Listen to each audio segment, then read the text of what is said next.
Hello, welcome, beautiful people. Hope you're having a lovely day. Um, I want to talk about um, everything that we say, everything we do can have major consequences. Maybe you've heard of the butterfly effect. It's a nice movie too, actually. Pretty interesting movie. But the thing is that idea behind butterfly effect is a bit like dominoes. You probably have seen big domino shows where the whole big hallways were completely filled with all these dominoes, and you can just start off with one little domino, and all these massive things, all these massive amounts of dominoes would fall down, all these, and it's about how everything is basically a tipping point, going one direction or another direction. And relations can be ended with just one small mistake. Um, Wars can start over small disagreements. The world is always influenced by things, and we should never underestimate our own power and our own ability, and also a responsibility. For me, at one point in my life, I started thinking a lot about, after being a Christian for a long time, I thought, well, what's this abortion thing, And when I realized what I always realized, but when I started thinking about it more, I realized that, well, this is, what are we doing? And then I came to the discovery that, especially scientists, it's a bit of a battle between Christians and scientists, especially if you look in America. America is the most influential country in the world. It definitely influences my country, the Netherlands. And whatever's happening there will influence my country and all kinds of countries.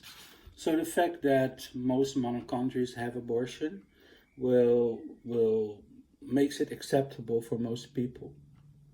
The problem is there is now a rift between it seems mainly Christians that are realizing that we're taking baby lives, while the political other side, most people don't even think much about it, but what they hear about it from their political background is it's a woman's right, and it should be protected, and if people attack it, they're against women, and they're misogynist, and they're like against feminism, and all these things. And they put this whole like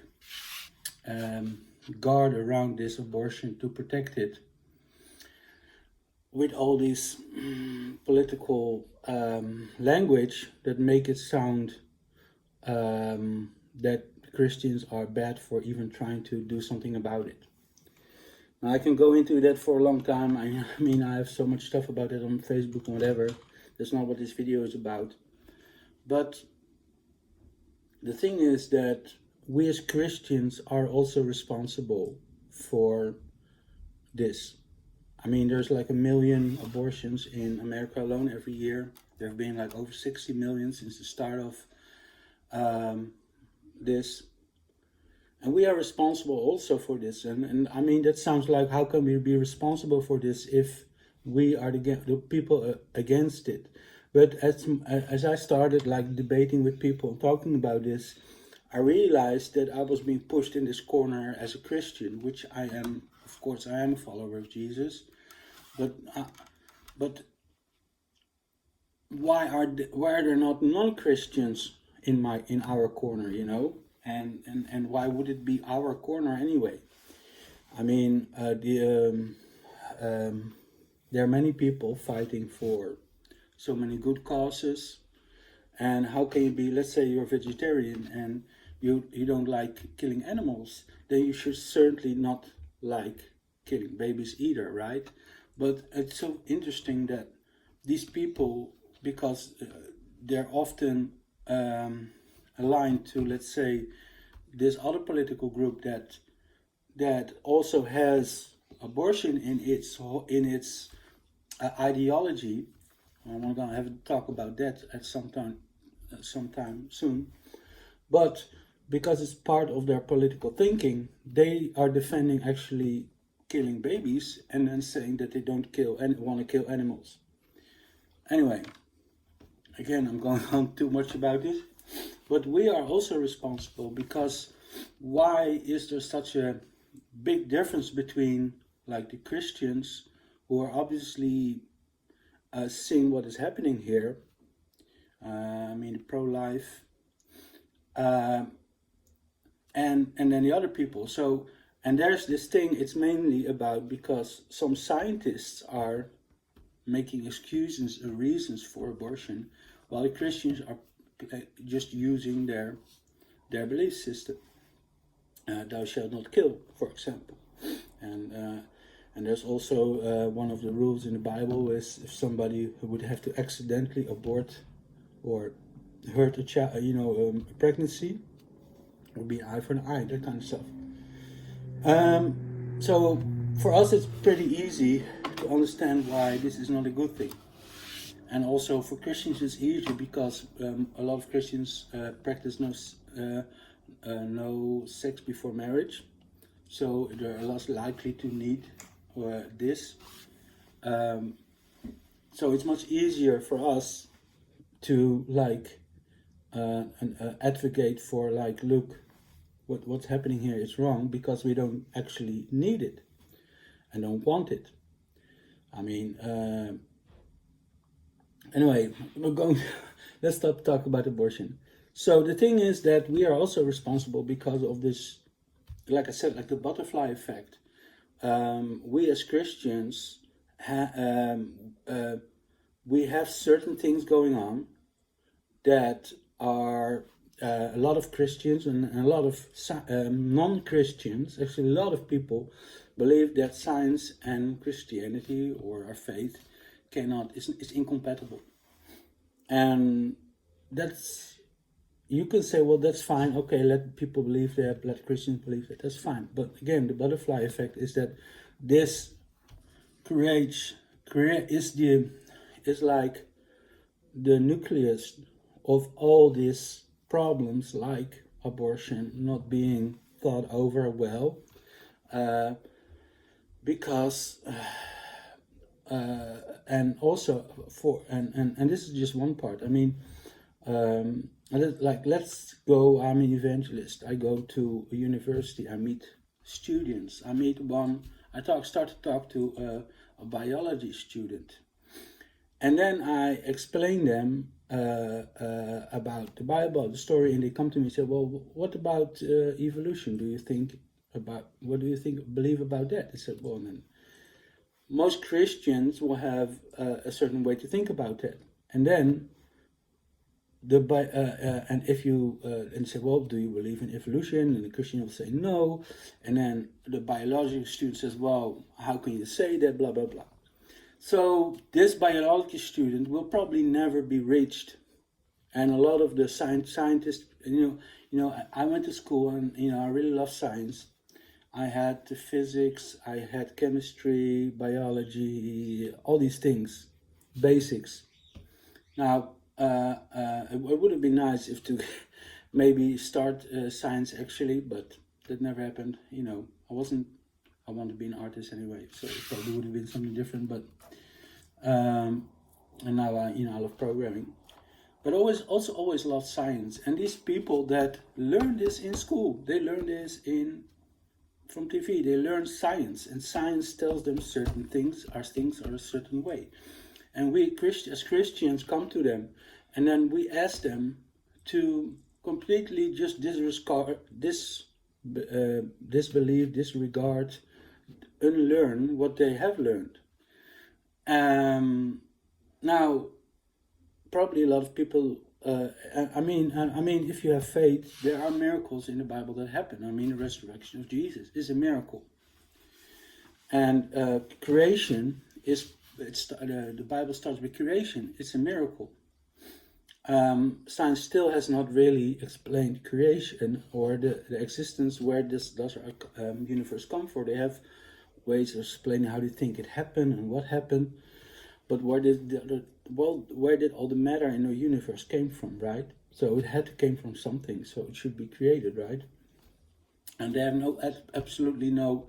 They can tell you that there was something, a lot of something, and then it transformed into other stuff. You got molecules and whatever you got gold forming and supernovas and stars forming and the earth forming but they really start with like this moment in time where everything just appeared and everything just started, because they cannot look beyond that moment of time. They don't know what happened before that, because that moment in time, 13.8 billion years ago, is as far as they can look.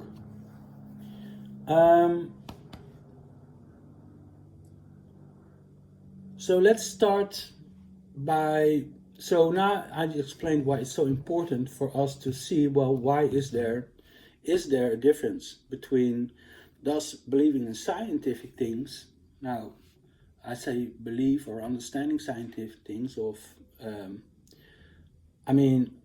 science is based on proof, but it also has theories. Theories can be proven or can be unproven.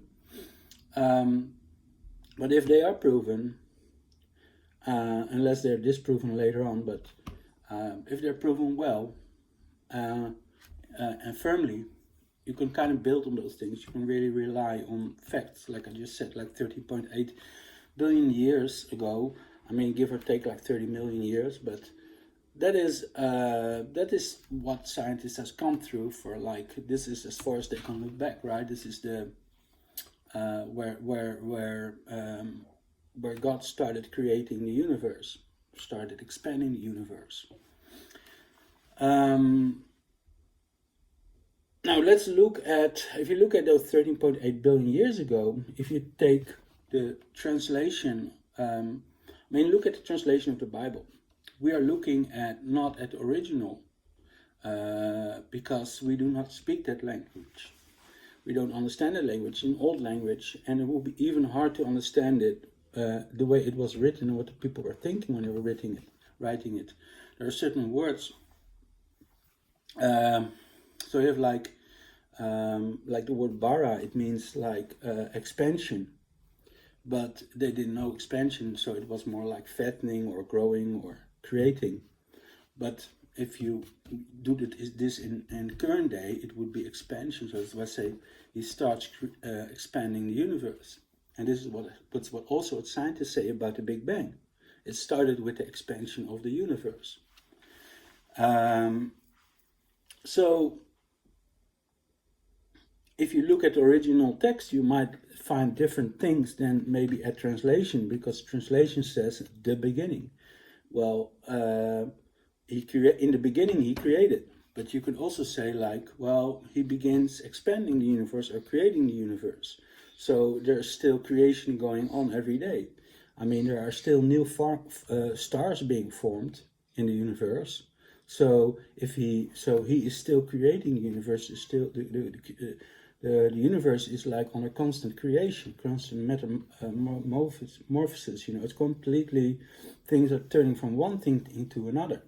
This is creation, because when you call it the next thing, then you say, oh, no, there's a new star there. Oh, there's a new planet there. And that's still happening. And also, so things are turning into other things. And when they are, that other thing, we can call them, they are created, right? So my view of creation is, it could be literally like, where did the matter come from? God created all the matter. There are multiple ways to look at this, right? And then you have this moment in time, what they call the Big Bang. So it's where all these things were, like, and then from that you have like this butterfly effect where everything came to be. Like, you got suns, you got planets, the whole universe, right? And then on this planet we came to be. But if you look at this translation that is made, translations has been made from the beginning. and they if you look at the word like Yom, for example, the word Yom means could mean day. It usually means day when there's a number to it. Let's say it's 3 days walking. I would say it's 3 Yom walking. Then it would mean it's 3 days. But if I would say like, well, if I would use the word Yom in another way, it could mean large amounts of time.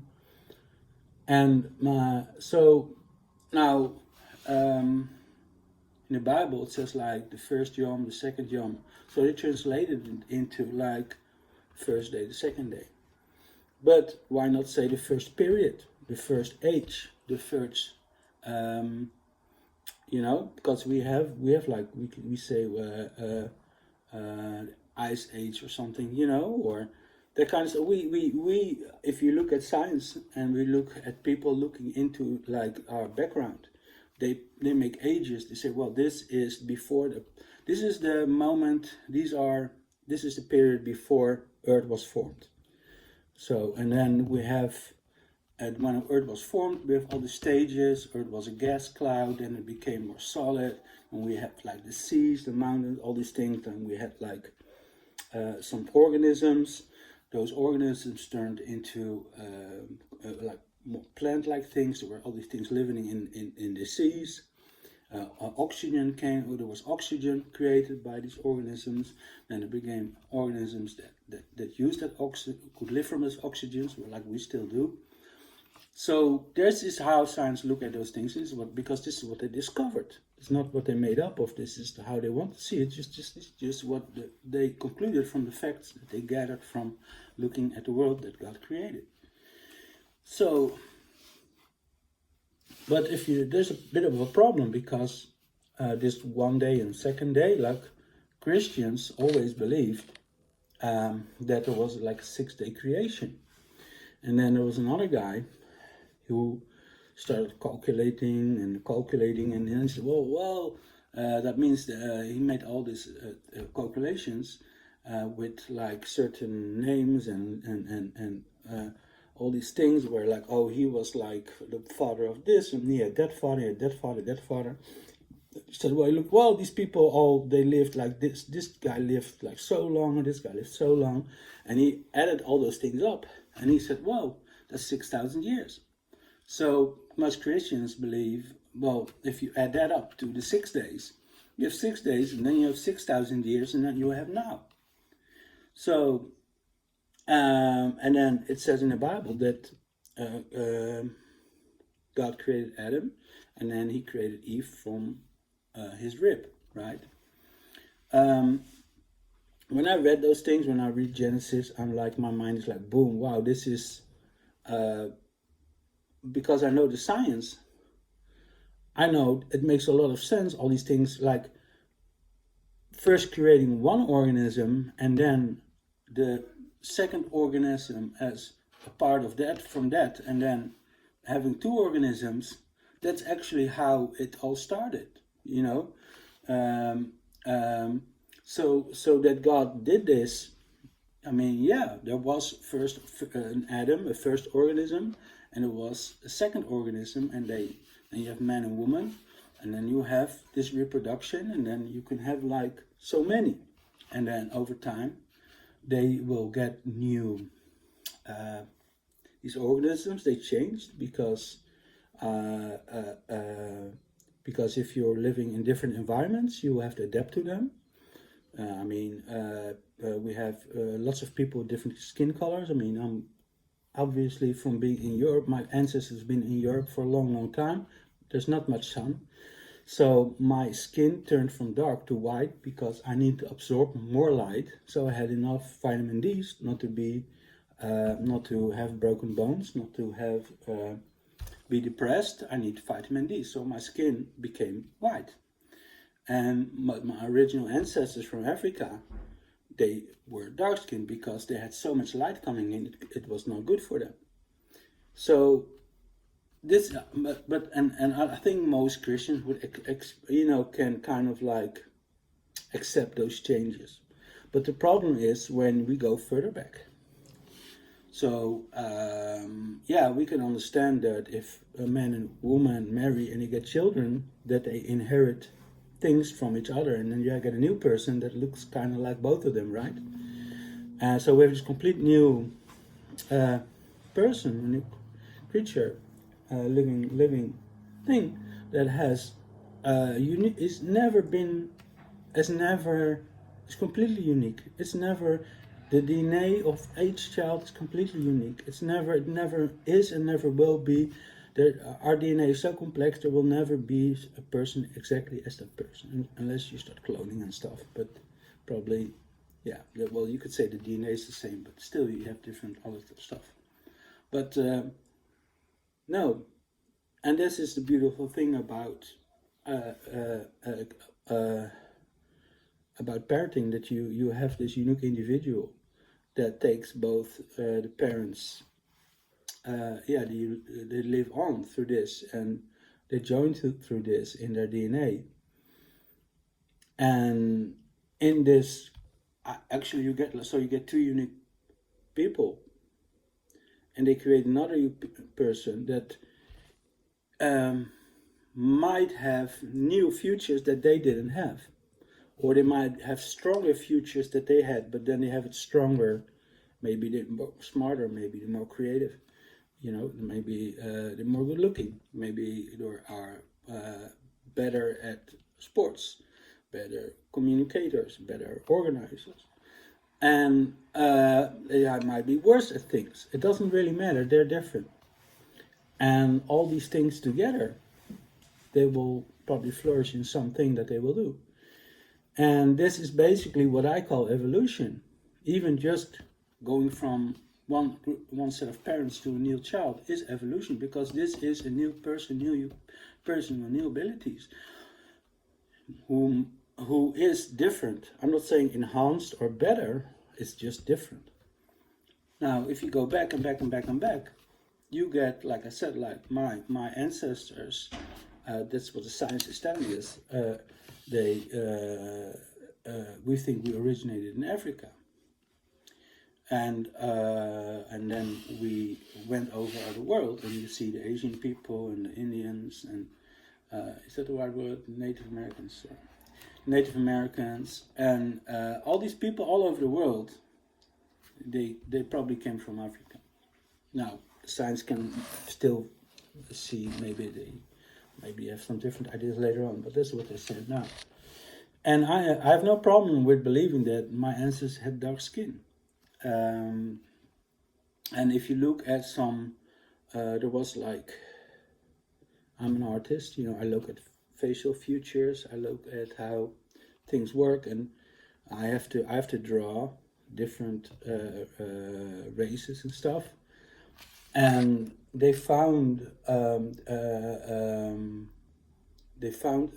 very, very old person who seemed to be like in the Asia, between Europe and Asia, and you could just see futures and of Japanese, European, African. They had all these things that I recognized in that I would think this was a mixed person, but actually it was not a mixed person. It was like the big grandmother of all of us, So, and that's what I think so interesting about science, to look at these things and say, wow, I can really see something in here, and makes a lot of sense.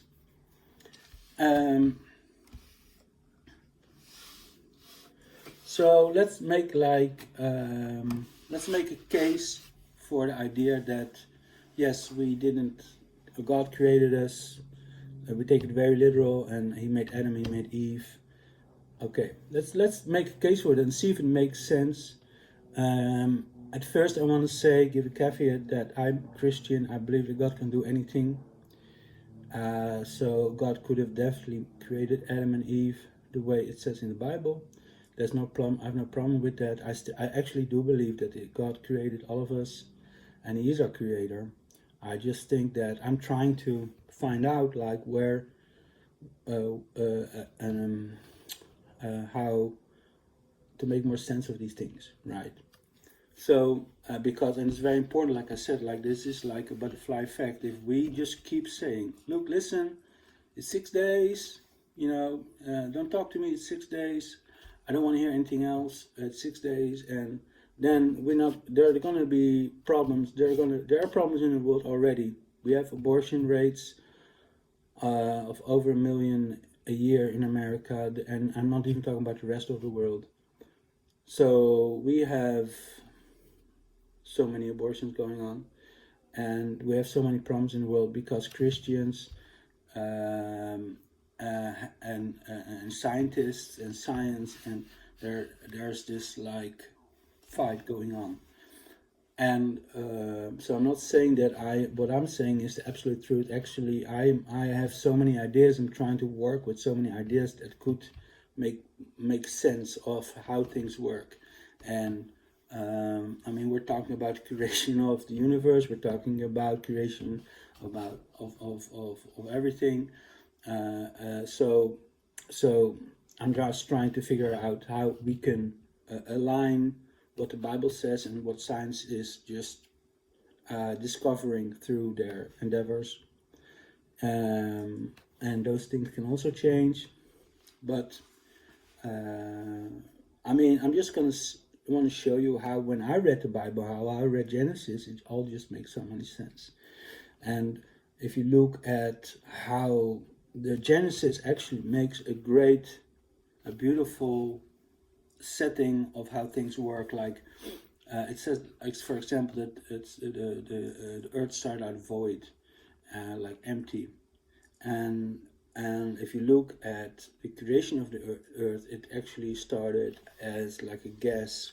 Gas is coming together, forming this earth and becoming solid.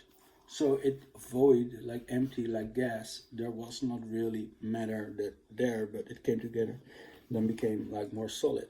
And then you see all this. I should have Genesis up so I can, well, I'm trying to do it by head, so sorry. But you have all these things where the steps that if you have studied like geology, if you studied like what science says about the creation of the universe, and then you look at Genesis, it just all makes so much sense. And you can see that actually the steps are exactly the same as in like what they say in science. Actually, there was one interesting thing, and it talks about you have the sea creatures, and you have the birds, and then you have the land animals. And that's interesting because if that would mean that the birds were there before the land animals. And actually, I started thinking about that. If you look, there are flying fish. Yeah, they are. And jumping fish. You start with jumping fish. I mean, fish, they jump, and then they have like these fins, right? And then they go like this, and then they fall into the boats. And some of them actually have like wing, like they can actually fly. So, I mean, maybe something that hopefully will be. And if you look at like birds, they have very different anatomy than, like, say, like most mammals. So why couldn't they have been started? Why couldn't birds have started from flying fish, right? So that's an interesting thing, interesting theory I want to throw out there. It's maybe it's nonsense, but sadly I cannot. I'm not a scientist. I cannot investigate it. Well, I mean, but most things that in the Bible are exactly as like what science already has discovered. Okay, then you actually, it says in the Bible, the first there were fish, and then there were plants, and then there were fish, and then there were land animals, and then humans. Evolution.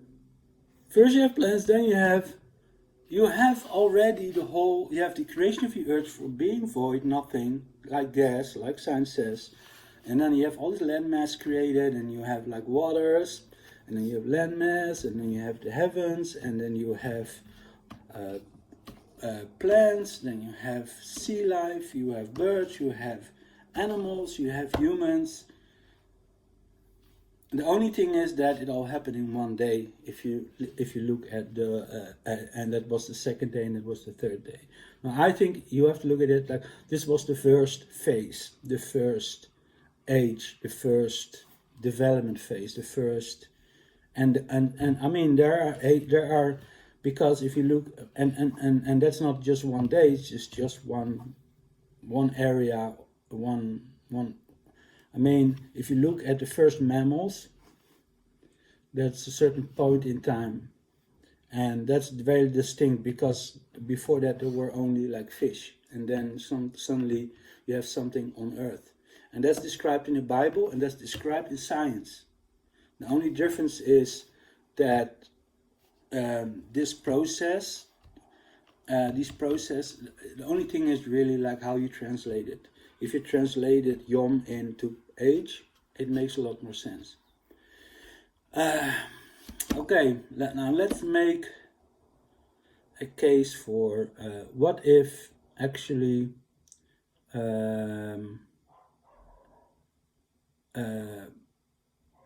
let's try to mix and match things. Like let's say if God created Adam, right, and Eve in 6 days.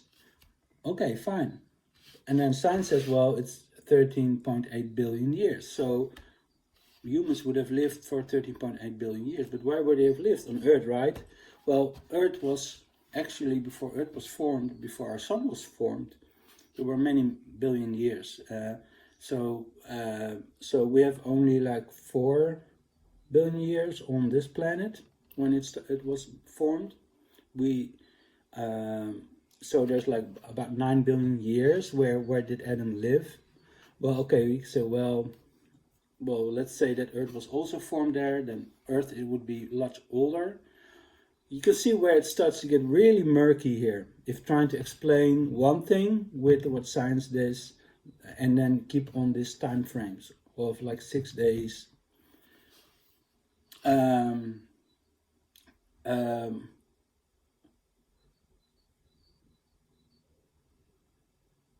Okay, we have stars. These stars are very far away. Now, if this planet would be 6,000 years, we wouldn't see any stars. Well, maybe 1 or 2, I don't know, but you know, every star that's more than 6,000 light years away, we cannot see, and those are most of them. Our telescopes, the light from the universe would not have reached us from all those things that the telescopes can see. Those we would be an empty universe to see for us. This light would just not have reached us yet. So there's a big problem for scientists who to fit in a 6 days or a 6,000 years system. And that's so sad because God is the creator of the universe. God created all these things. And so how do I fit all these things together? So if we are created through evolution,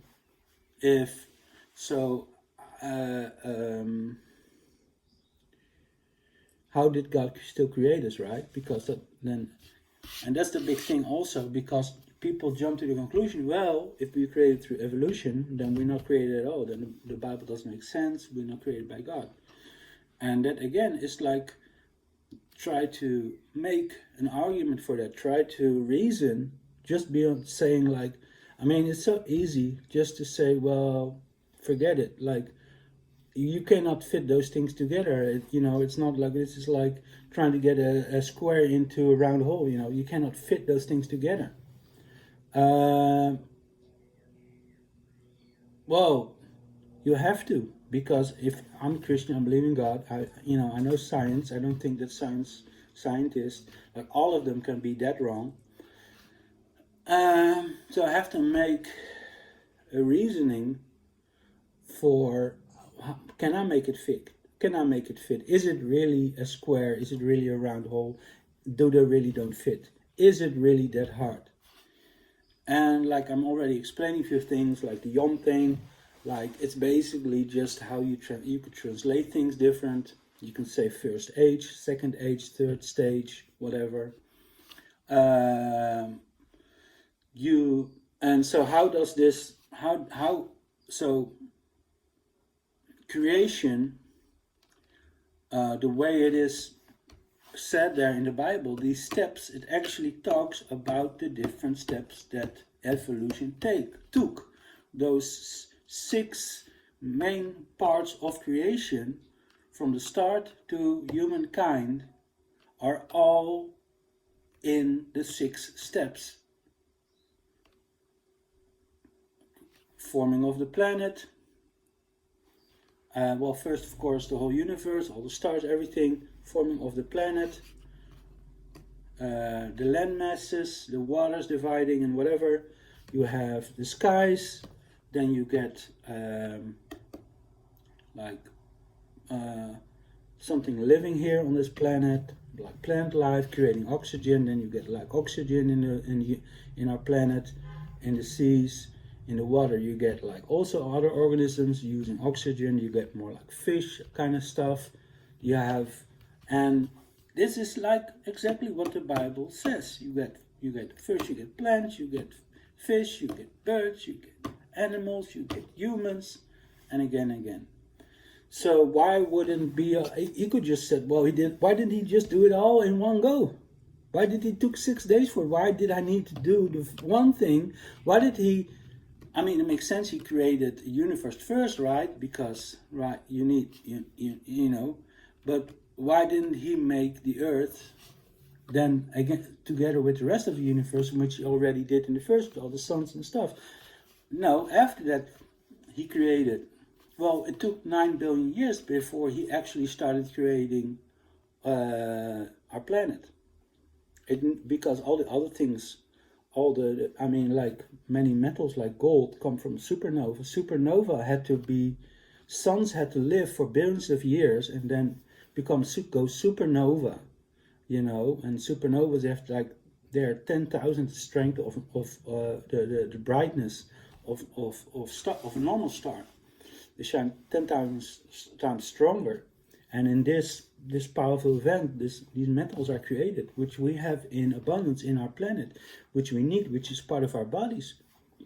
We could not live without iron and all, and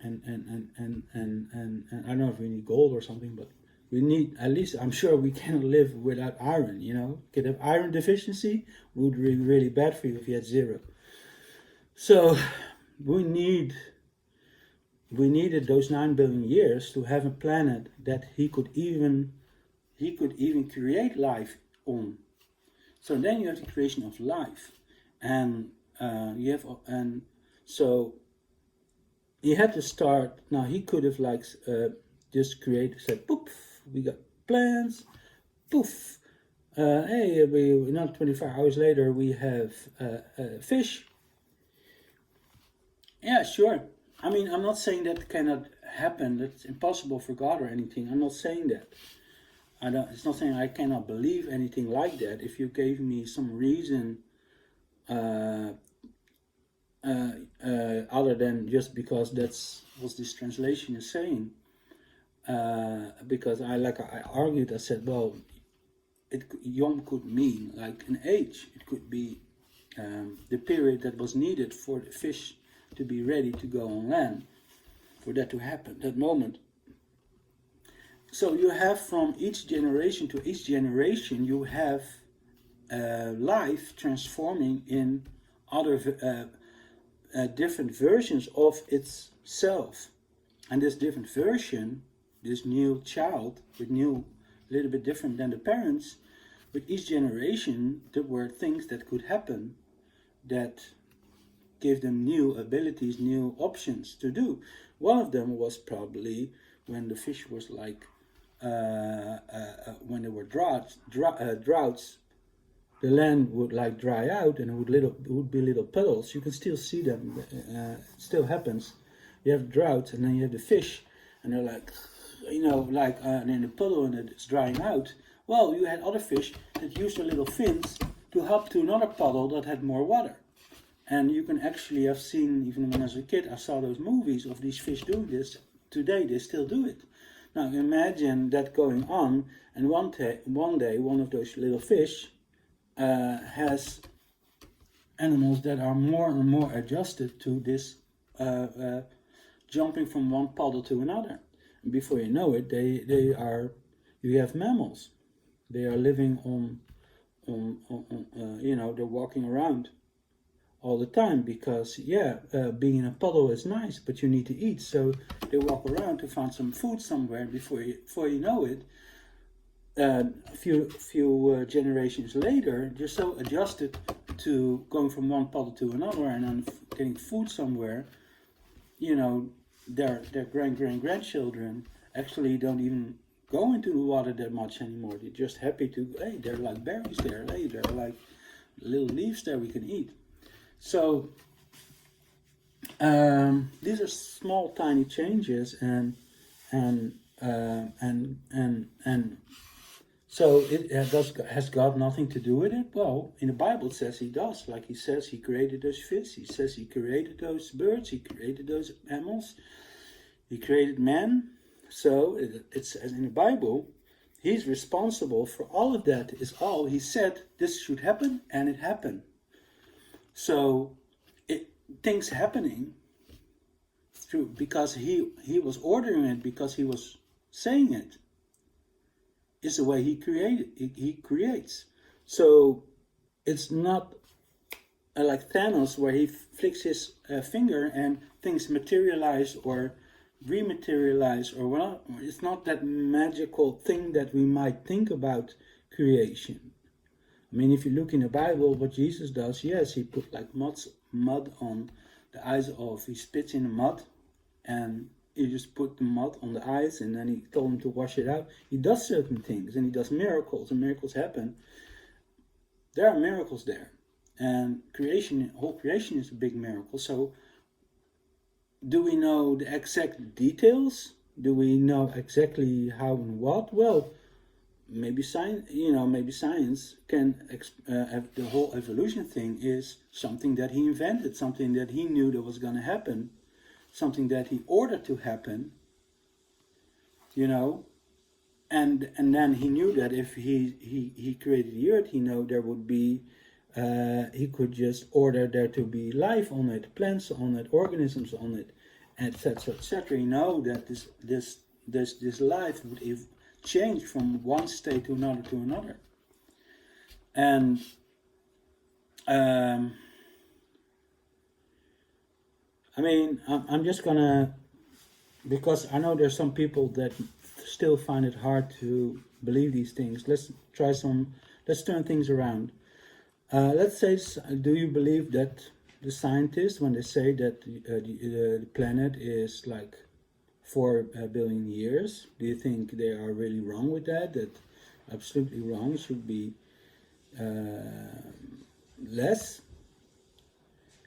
Well, you probably should, if you do believe that God just snapped His finger and created Adam in one day after 5 days of work, because that would mean that He created Adam 4 billion years ago, and humans have been living on this planet.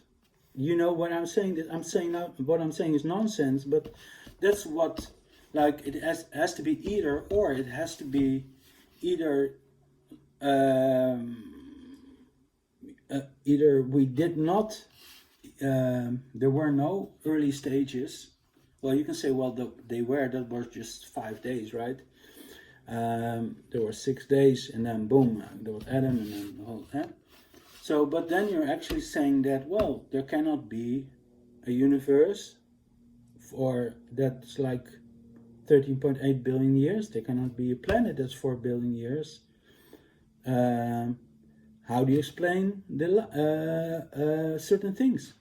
How do you explain that you can see light now that traveled billions of years, millions of years, even even more, over 10,000 years? How can you see what's it called, Alpha Centauri or something? I think that's like 30,000 years from here. I don't know. 30,000 light years? I don't know, that's like the closest one? I don't know. Anyway, how can you even see the closest star if it's over 10,000 years? How could you see, how could that light, I mean, remember, light, that planet, when we say is 30,000 light years from here, the only way, if a light started there 30,000 years ago, it started traveling here, boop, boop, boop, boop, and we look through the binoculars, we look in the sky, we see that light in our eyes, it's been traveling through space for over 30,000 years. But how can something have traveled, had started traveling before creation, before it was created? How can, you know what I mean? If God created that star 6,000 years ago, the light has only traveled, the light after creation has only traveled 6,000 years ago. It would still need another 24,000 years to come to this planet so I can see it. How can that be? Is that some kind of, is God tricking us? No, why would God doesn't trick people. It must be that he created that planet not 6,000 years ago, or a sun, I should say sun, sorry. He did not create that sun 6,000 years ago, he created it over 6,000 years ago. He did not create, we know we have not been on this planet that humans, our civilization, if our civilization as humans on this planet would have been more the way we are now, would have been, from Adam on, it would have been like 4 billion years, we would have been like, we had spaceships, we have like time travel, we would have also, well, if that ever can happen, of course, but that's I actually don't believe in, but, well, anyway, not in the way people talk about it anyway, but yeah. The thing is that science would be so much further, we would be so much more, I mean, yeah, we're looking at maybe 30, I mean, yeah, anyway, I mean, we've been around for millions of years where we've been pretty evolved for a long time. But, yeah, but, and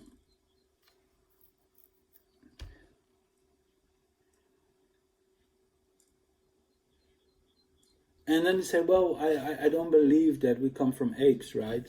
Well, we don't really come from apes. Apes are different than us. Apes have different brains. We have genetically like 99% the same genetics, or we are largely the same. That's because we have the same ancestors. They're different branch. They did not rely on their brains to survive like we did. They're very social. They're very,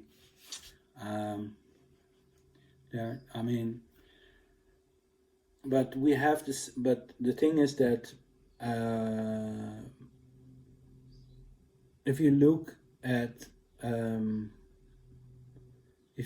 skeletons, like I love to go to like this museum. There are lots of museums in my town, Leiden, and then you look at even whales. Like if whales they have, or fishes they have, like a fish they have these things, and you can see like most of 5 or 6 or whatever, you can see like they have these something like that, and they have like of course fins. If you look at birds, they have also these, even bats, they all have fingers. Only some of them are wings, some of them are, basically every skeleton, they all have skulls, they all have eyes, mouths, teeth. Birds and fish, they have more like beaks. But there are also fish that have like, they have like the vertebrae, the back, they all have that, from whales to birds to fishes, dinosaurs. Everything has vertebrae, everything has legs, everything has toes. You know, now maybe a horse, he stands on only two or one toe actually, you know, but they all had toes at one point.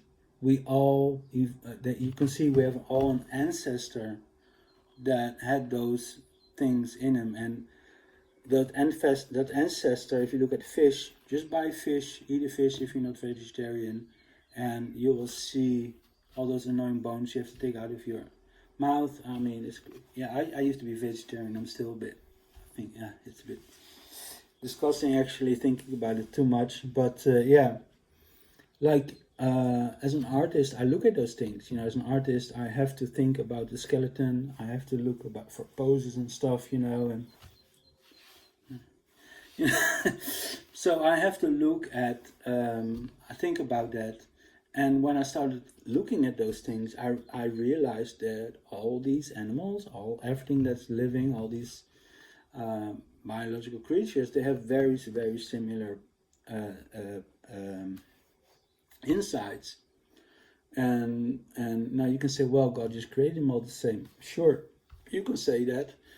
That's one explanation, and you can explain a lot there. You can explain that like that, but there are certain things like certain things that you cannot explain, and that is the thing where scientists or just people who have learned those things get into a big problem, a big division, and that division is actually a division between them and God, and it's not necessary. And as an evangelist, I want to destroy that division because I don't believe in it. I don't believe that science is looking at creation, looking at God's creation. It's discovery of nature, you know, chemistry. God created chemistry, biology. I just explained the whole thing about biology, you know, physics. We are living in God's creation, you know. So for me, it doesn't make any sense.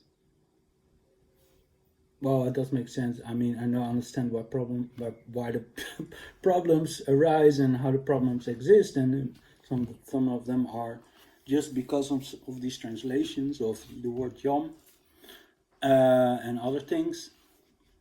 But in my eyes, I don't see the problems. I see things coming together.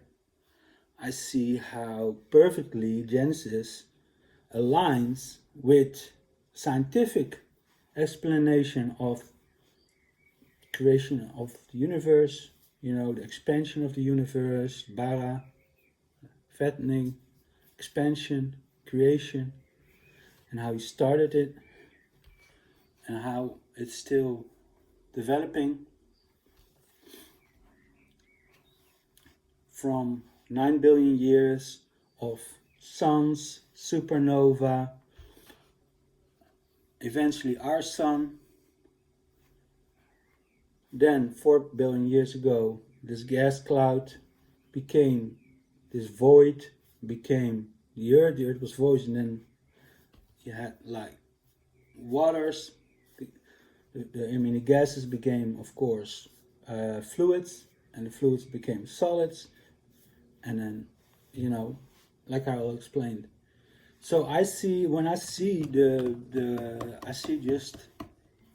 the same story in the Genesis as I have learned about geology, about biology, about chemistry, about about nature, you know, about history, the history of our planet, you know, of the universe, creation of the universe.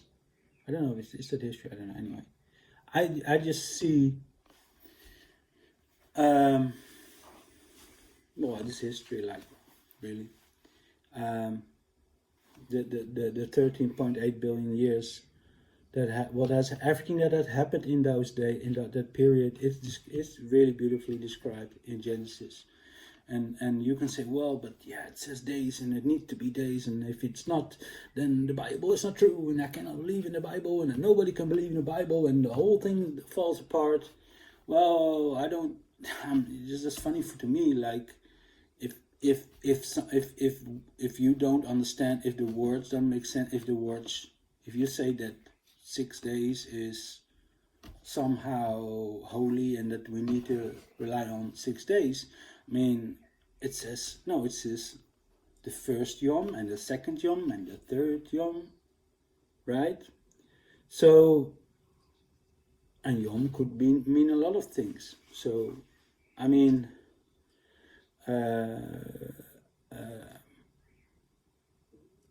yeah, but we cannot go from monkeys. Well, we didn't come from monkeys. We had the same ancestors. Actually, we came from fish, and we came from other things that lived in the waters, like little tiny things, and those things came from actually more like plant-like. They were not even like using oxygen in those days. There was, and then there was a first life that God created, and he made that. From the life he took another life, and then they made more life, and that's how we are here. Because those things changed and changed and changed and changed, and at some point, I mean, monkeys look funny. Monkeys.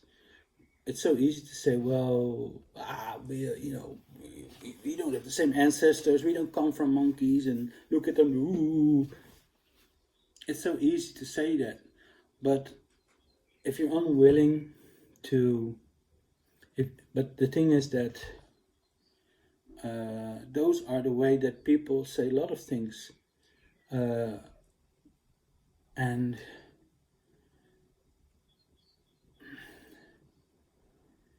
it makes a really good argument.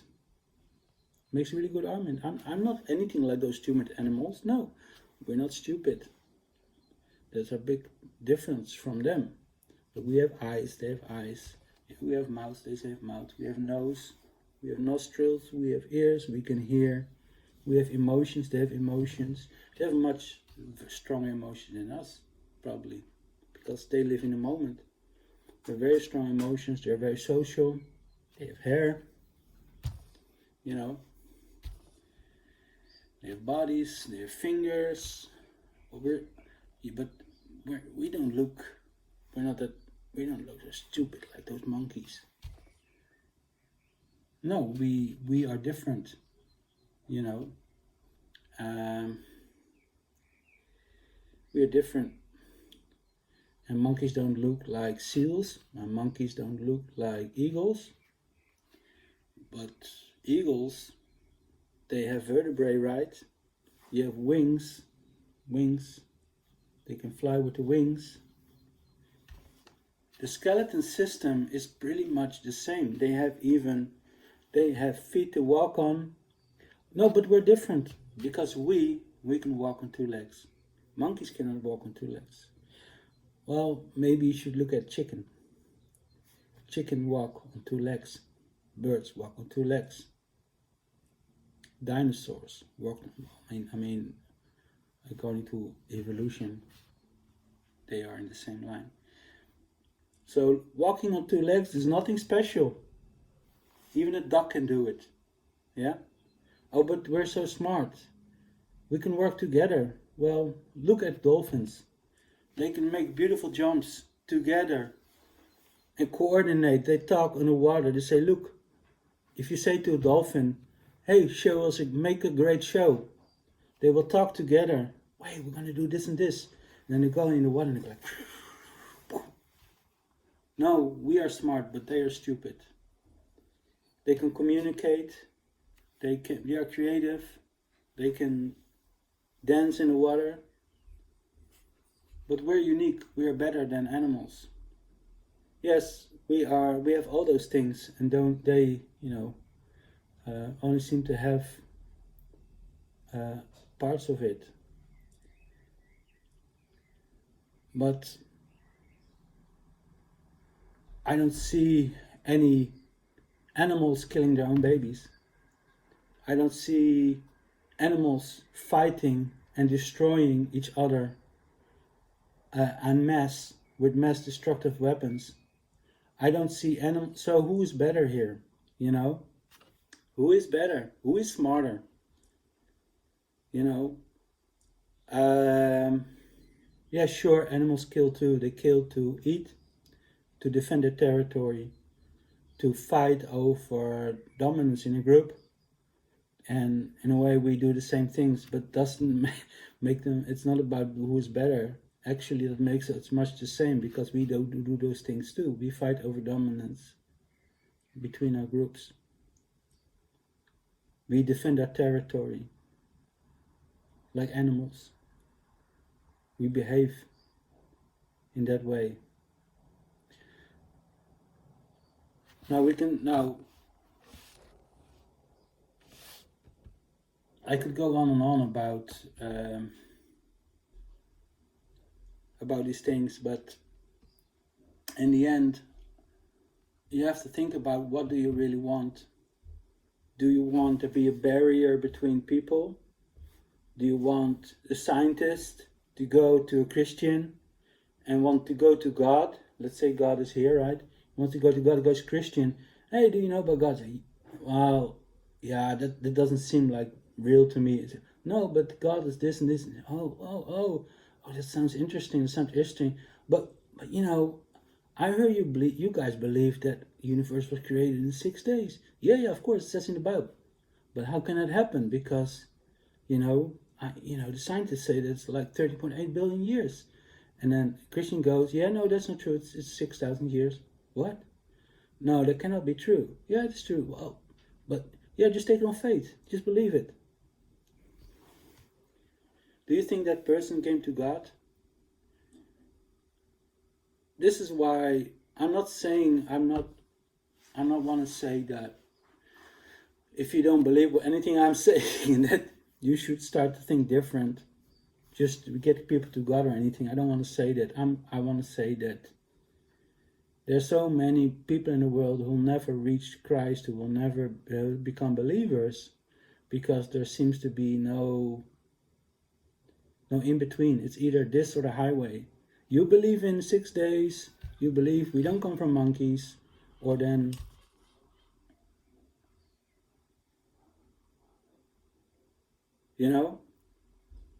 living in the middle. I'm not going to say that, like I said, I don't say that God cannot have done it in 6 days. Maybe he did. Maybe your universe, maybe planned is 6,000 years. The sad thing is then that if I would to really believe that, I would have to make reasons for the light being here for geology, for rocks. If I look at the rocks are harsh, they are edgy.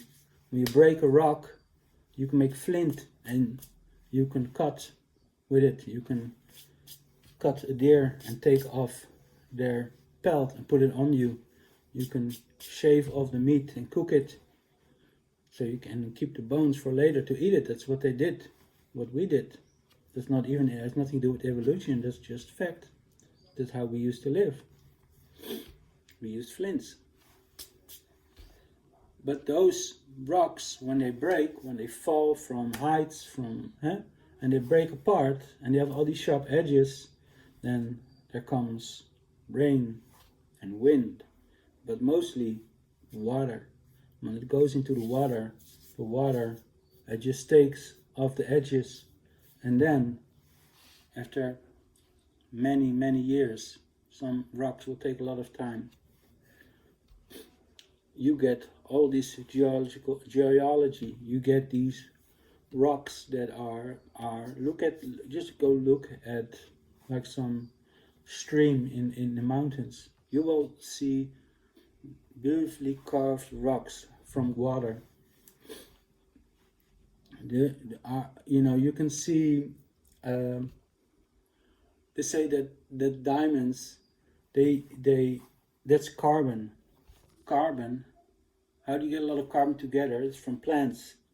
So that carbon from trees or whatever has to be accumulated on the earth, and then it went under the earth, deep, deep under the earth, deep under the earth, deep, deep, deep, and it was so deep that the pressure of the earth would be so big that the carbon would come together to become a diamond.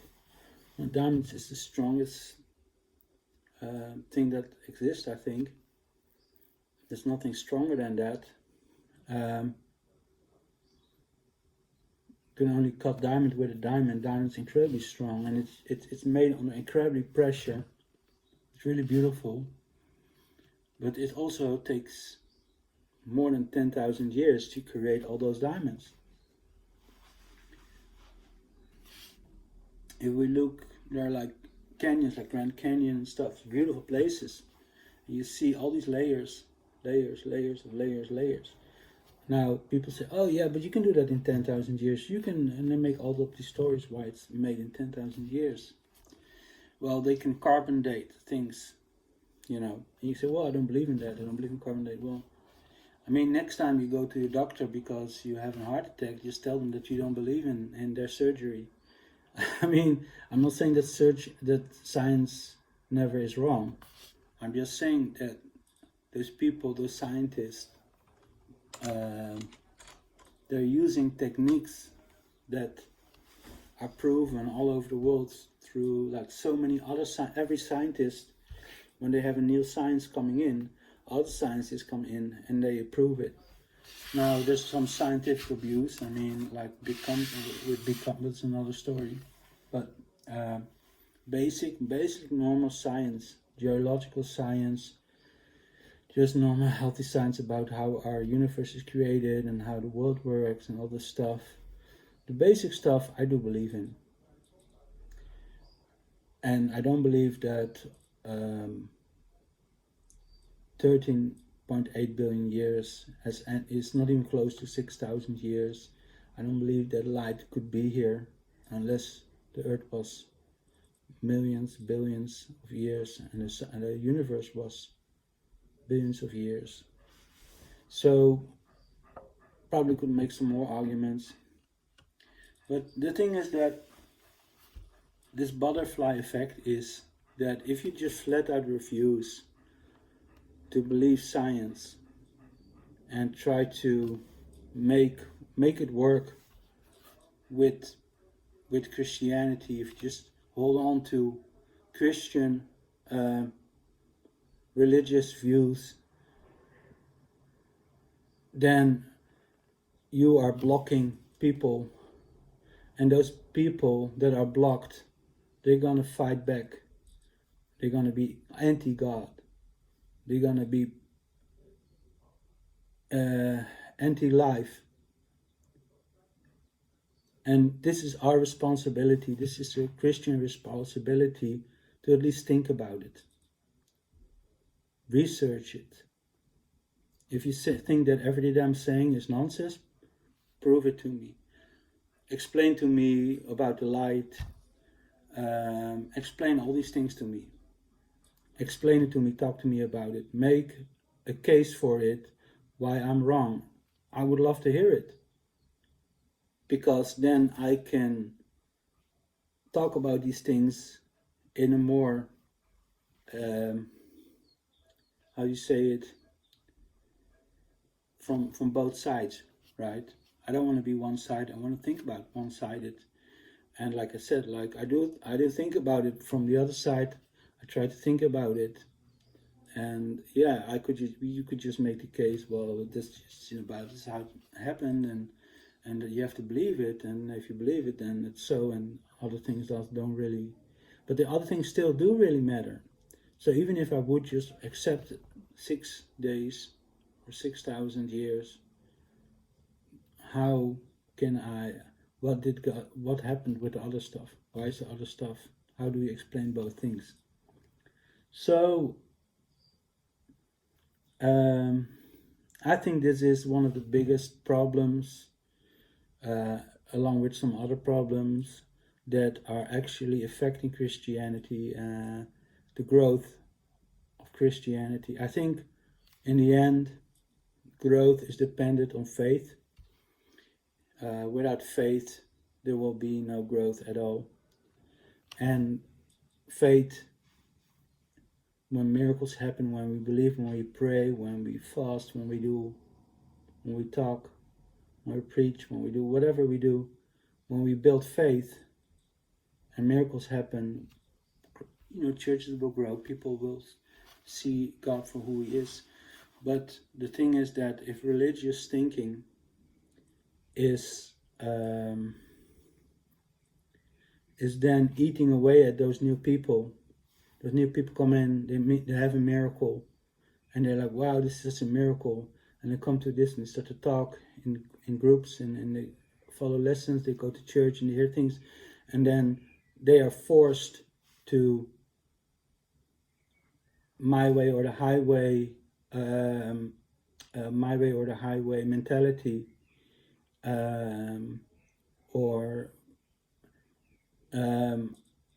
then they will leave again. So there is no growth.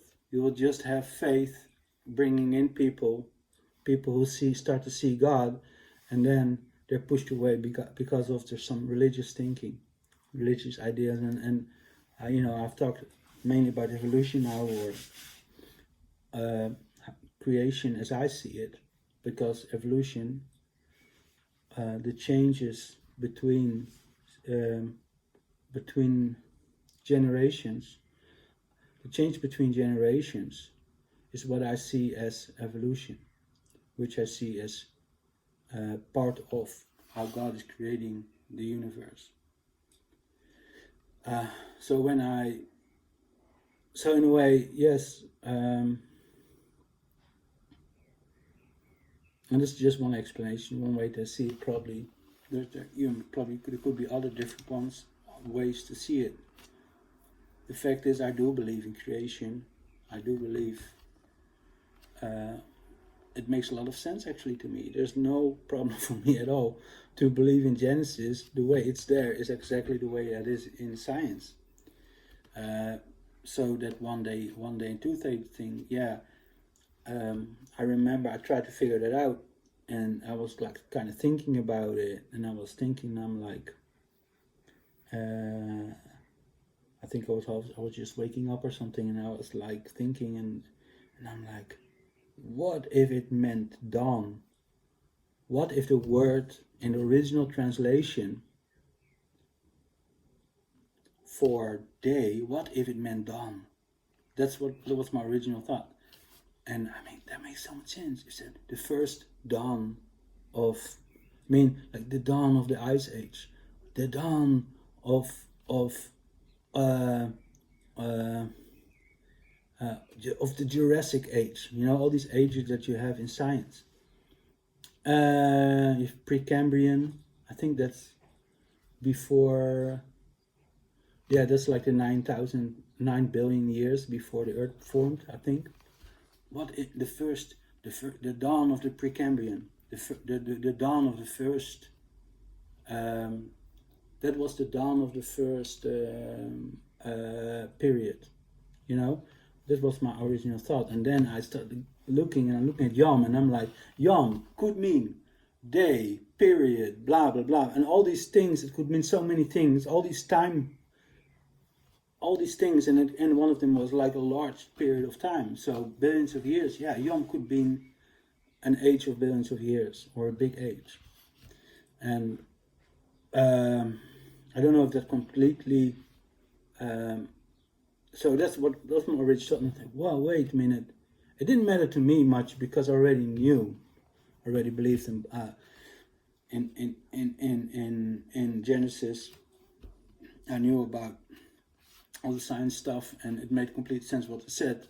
I just wanted to explain the rest of the world and finally figure out why. Why could there be why is there something in the Bible that doesn't make much sense, right? So I'm trying to make sense of it. And it is important, because if I'm right, if I'm right, and if you believe I'm right, or you think I could be right, or it's interesting to think about if I might be right, and you would find it to be right, then it means that the other stuff is a lie. That the translation is a mistake. And that the religious idea of no, we can only believe in a 6-day creation is false. And I want to ask yourself, would you want to believe, or would you want to have other Christians believe, or would you tell new Christians something that is not true? Now, I'm not going to say that it's either or, because like I said, like God can do so many, he can do whatever he wants, right? So he is powerful, and maybe he did do it in 6 days. I'm just saying, the evidence, the world we're looking, the way we're looking at the world now and what we've been discovering, we have to make things right again. We have to look at how can things work together instead of just say, well, no, it's this way, it's not that way. Because that's fear. If you're afraid that God doesn't exist, that people don't believe in God, that the Bible is wrong, and all things, those are funny to me because I absolutely believe that God exists. I know God believes. I've experienced the Holy Spirit.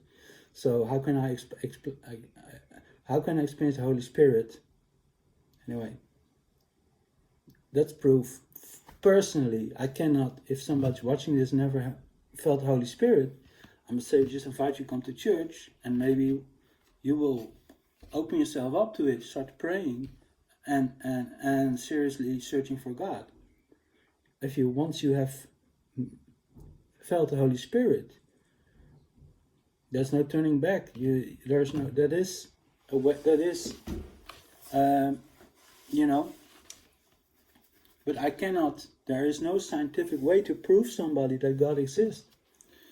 And that's another thing that a lot of Christians love to do, to try and argue people into believing God exists. God is he loves faith. He loves our faith. He loves us to have faith in him. This is the thing. This is his thing. He's like, yeah, the guy. She believes in me. If we go to God, say, well, give me proof, man, give me proof. I want to know. Give it proof now, or I go away. Give it now, or go away. So, well, he says, look, well, okay. If people say, well, look, there's no scientific proof.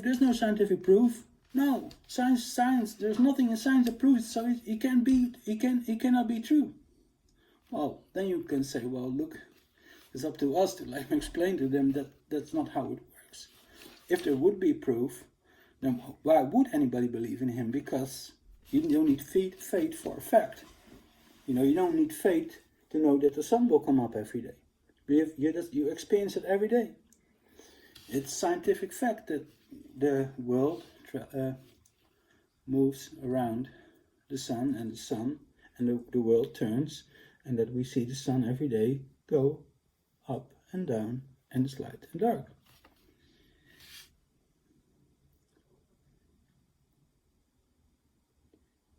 So science cannot be, but so the problem becomes bigger if we not only say, well, there's no proof, but now we actually have to believe in something that makes a lot of sense. We have to think about things like the sun going up and down, and now Christians are telling, well, no, it's different.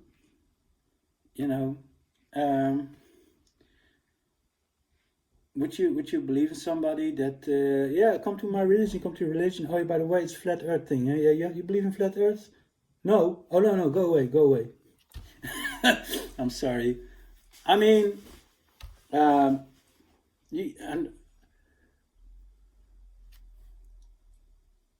expecting somebody to completely disregard everything they've learned ever in their life and then start to believing in something completely different. Yeah, you can do that. But there will be a limited amount of people that will join your group. You are seriously limiting the amount of people in your group. I'm not saying that you have to just say yes to everything so your group will be bigger. But you have to think about, what if we say yes to everything or some more things and our group will be bigger? How can we say yes to more? Can we say, hey, this whole gay thing, maybe we don't have to stone them anymore. Maybe we can. We're not stoning the gays. Maybe we can even have them in our church or something. Hey, hey, we're not stoning unfaithful woman. Maybe they're welcome in our church too. No. Hey, we're not stoning. Hey, we're. There is like, we're still restricting a lot of things. We're making our world smaller and smaller. We should be making it bigger. Now, I try to look at all these things. I'm trying to look at the gay thing, like there was a woman that was unfaithful, which was a stoning offense, a killing offense. She should be put to death for that. Jesus said to that woman, go and don't do it anymore. And he said to the other people, like, let the first one without sin cast the first stone, which of course he was the only one without sin. And I think I said it wrong, but anyway, he said the first one the only one with, the one without sin cast the first stone. That's what he said. And they all had some sins, but the funny thing is that I think the rule above or below or whatever in the same area, they talk about gay people being stoned. So now it could have been a gay person there that they were stoning. Would have Jesus said anything different? So I'm trying to look for answers. I'm trying to look for reasons to convince the church to open up, instead of holding on to this small group that listens to everything that religion tells them to. Because I don't think people want to be like in this small area of space.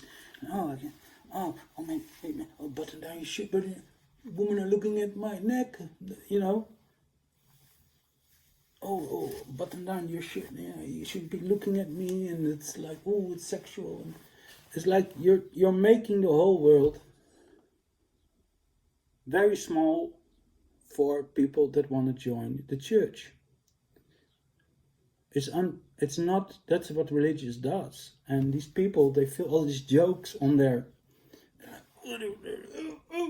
Again, I said something wrong. Yeah, boom, boom. And the thing is that, why don't you want to say something wrong? Well, it could hurt somebody, maybe it's bad for you, whatever. Sure. Try to watch what you say. But is it the end of the world if you feel, the whole thing is trying to improve, is trying to be a better person, is about enjoying life. I'm really happy that I quit smoking like over 20 years ago. It was the first thing I did as a Christian. And I did that because, not because I thought, God is not gonna like me if I keep smoking. It's something that I asked God help for, and I believed that, with God's help, it's easy to stop smoking, and it was. And it was something that I knew, I was convinced about personally, but I hated for 10 years when I smoked. I hated it so much because I know it was going to be unhealthy. I don't want to be unhealthy. And I just hated it that I was like enslaved to it, I was enslaved to the nicotine. And God broke through and released me from that slavery. But if I bring in a friend who is smoking, and I said, "Oh, come to my church." And I'm like, "Oh, well, just, don't smoke around here. Don't. I mean, you smell like smoke. Like, don't. Maybe like, okay, okay." So he says, "Well, hey man, that was fun last week. I want to come." He said, "Oh yeah, but you put some clean clothes. No, don't leave those. You have to stop smoking. I mean, you can come to a church and then not and smoke."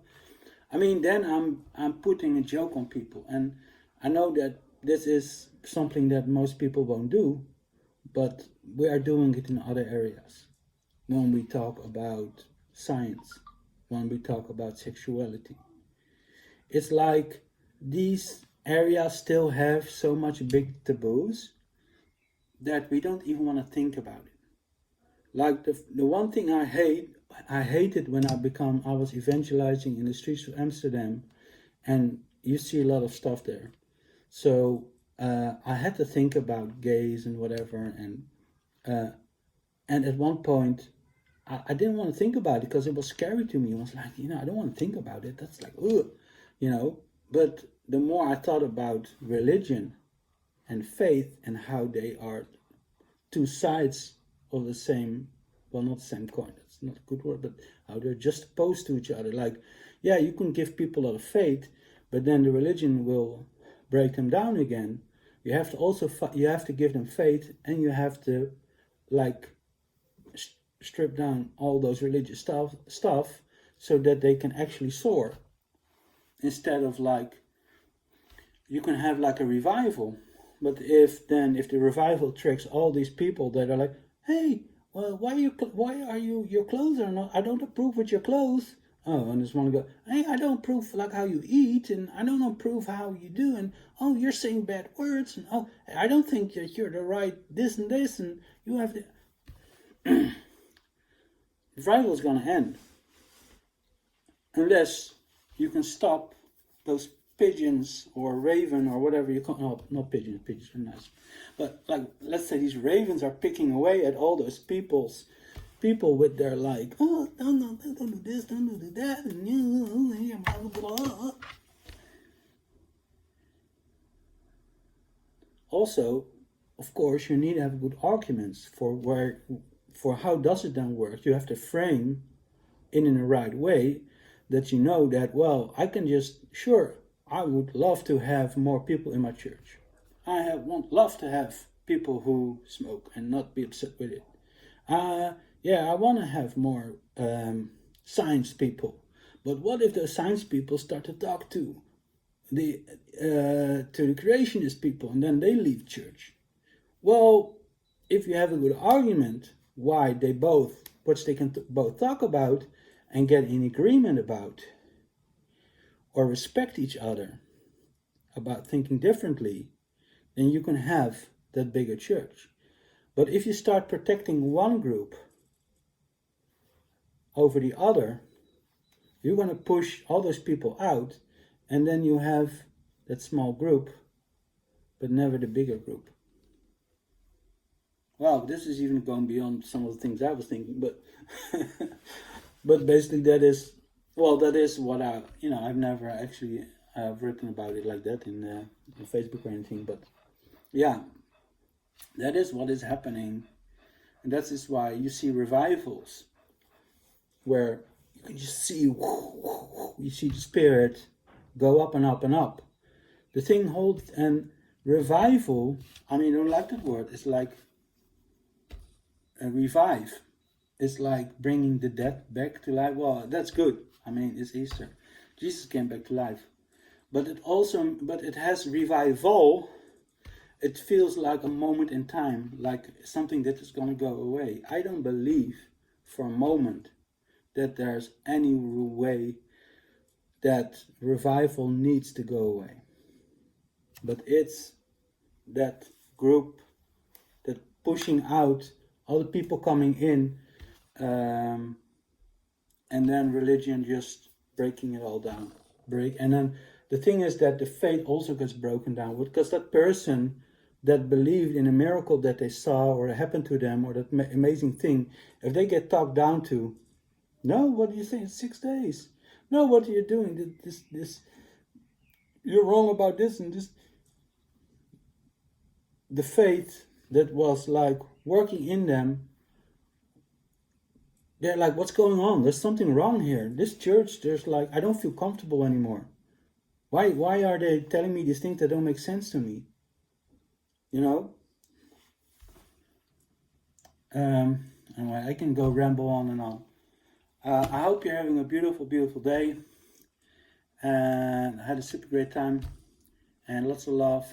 And yeah, I hope it makes any sense to anybody. Okay, bye-bye.